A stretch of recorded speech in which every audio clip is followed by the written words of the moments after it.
how we change the world as people.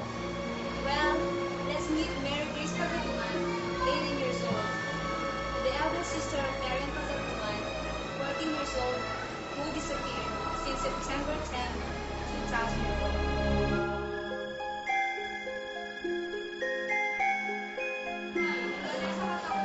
And welcome to the laboratory. I'm here at the Pagaduan residence in Quezon City, wherein Meral Pagaduan mysteriously disappeared since last month.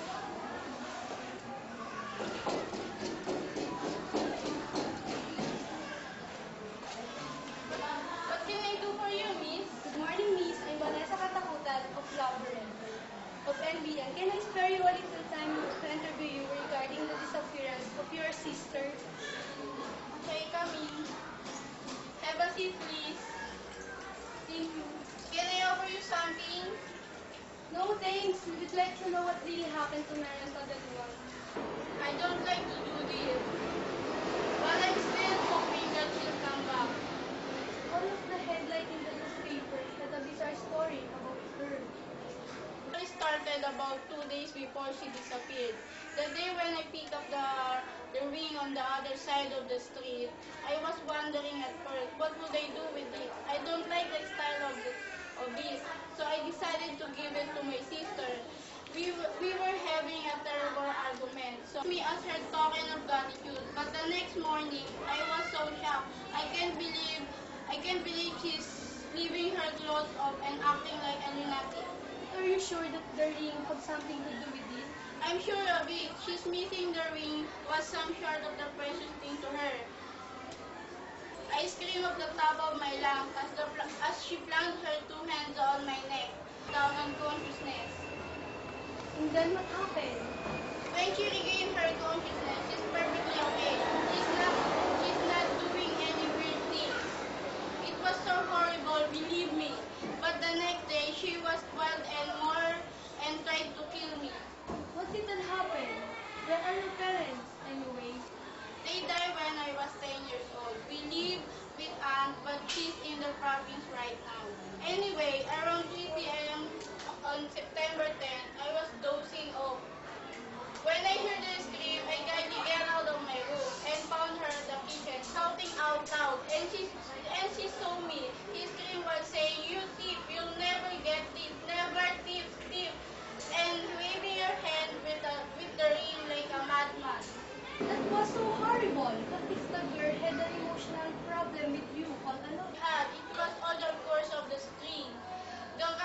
She ran out to the house. I ran after her, and I saw her as she entered an alley. But when I turned the corner, she's not there. She's gone.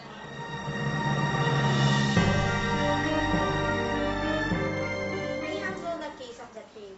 I can say that the people involved in this case are weirder than the situation involved. Why? They told me that the ring was cursed. Why did you say it was cursed? That the people who touch it or know something about it will be cursed or will die. That was completely insane. So, what are the results of your investigation on Mary Ann's Pagaduan's case? That girl who disappeared in that alley,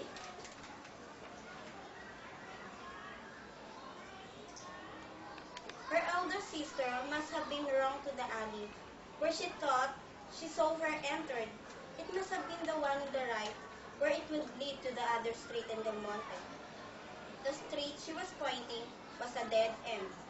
I investigated that they had a petty quarrel that night, and who knows what she really did to her. We were still looking at different angles. I have a bad vision from that place. The dark alley with a dead end. It was filled with murder and robberies.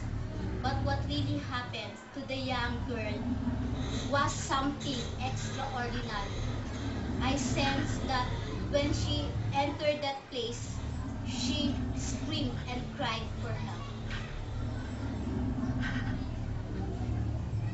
You mean she's not really insane? No, she's not insane. The drink was something to do with it. She's screaming because of what it did to her. She She must be hearing voices from her head. That ring, it was hers. The last presence I've had was Mary Ann, standing there while the screaming disappeared, right on the spot. Do you have any idea who had that ring before Mary Grace Pagaduan got it? I sensed that it was bought by a young man, trying to give it to his girlfriend.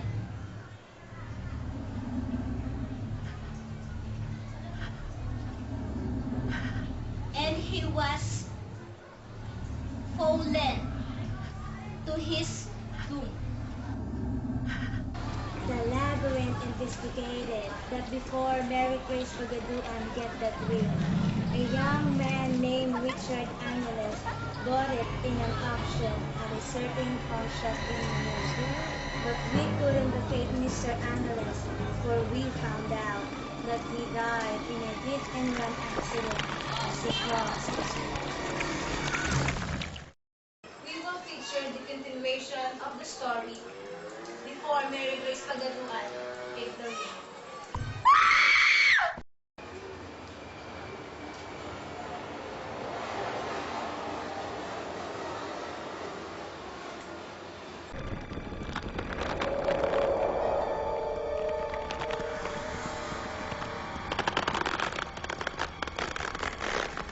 Ano ba?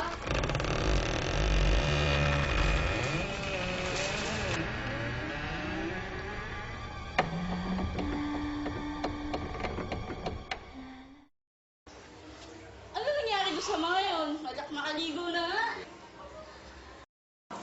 We are here at Regina Interia's house at Mandaluyong. As we promised, the continuation of the interview will lie in this interview of the girlfriend of the deceased.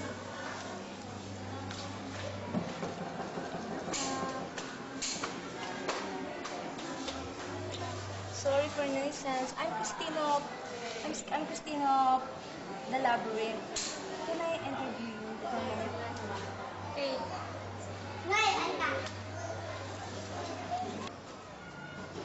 it's not a big deal. Well, have a seat. Oh, thank you. I hope it will not last far. You know, I'm a singer. I'm an entertainer at the Pegasus, you know. Can you start the interview now? Sure. You know about what happened to your boyfriend? Richard. We've been known each other for a year now.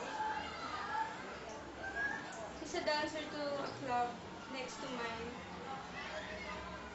We've been living under one roof, and I was so happy when he told me that's, that he's going to give me a ring. You know, like an engagement ring. It was something I will never forget for the rest of my life. Uh-huh. So you mean to say he will give you a ring before he died? Yes. He called me that night while I was having a show. He asked me to meet him at the park. Then what happened?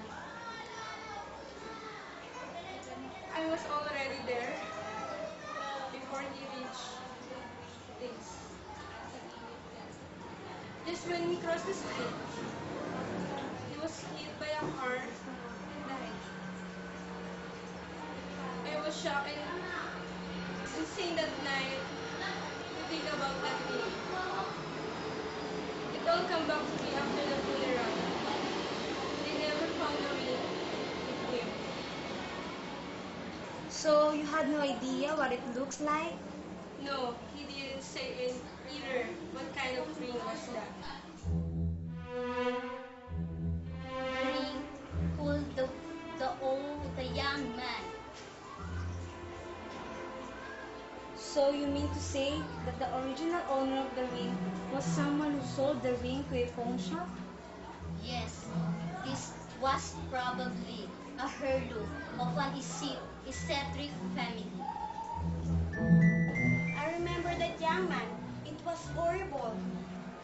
He was run down by a car, but I don't think that he was related to any ring. We didn't find that first ring on that place. When we return, we will reveal the third link of the curse, where it came from or where it originated. When we come back. Mabalo talaga! Mabalo talaga! Okay, mabalo talaga! Hindi ba makinig tayo? Sige, hindi yan. Gumagaw ba? Siyempre, kailangan ko. Stop yung ulo yan eh.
And you found out that your family originally owns that first ring?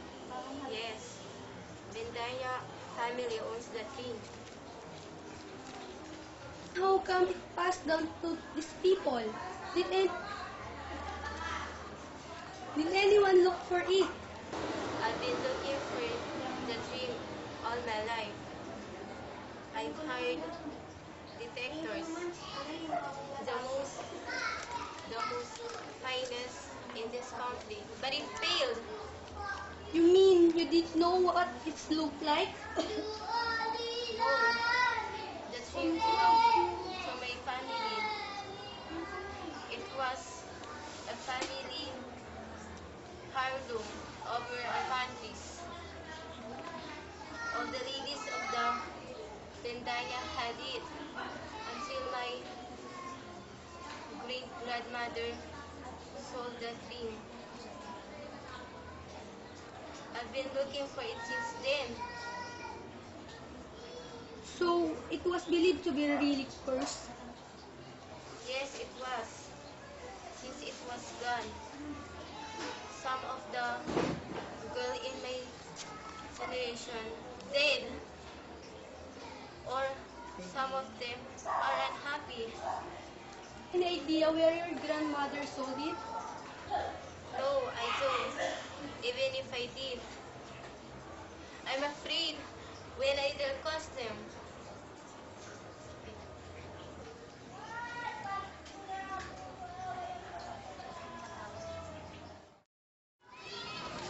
So what do you think?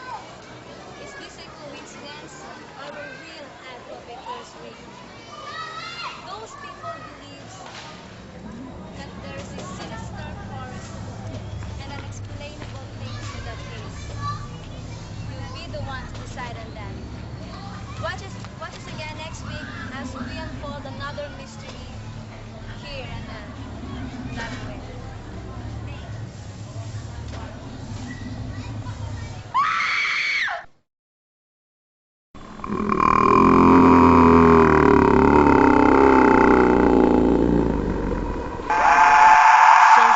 scandalous.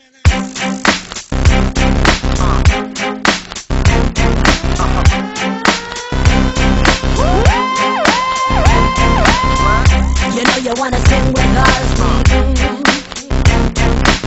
That's why you know you should be scared of us. Let's not looks to kill. Straight talk, sex appeal. One touch gives me chills, and we ain't even close yet. Rough neck all around, ain't been all over town. Show me how you get down, 'cause we ain't even close yet. And you got me feeling weak.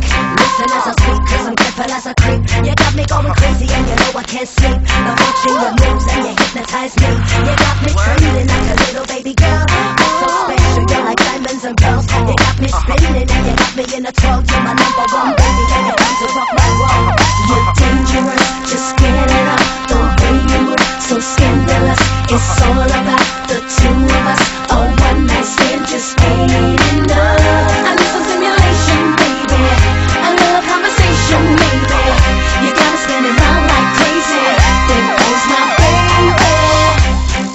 Scandalous, so scandalous. Scandalous, so scandalous. What? Hot stuff, head to toe. Where you go, no one knows. You smile,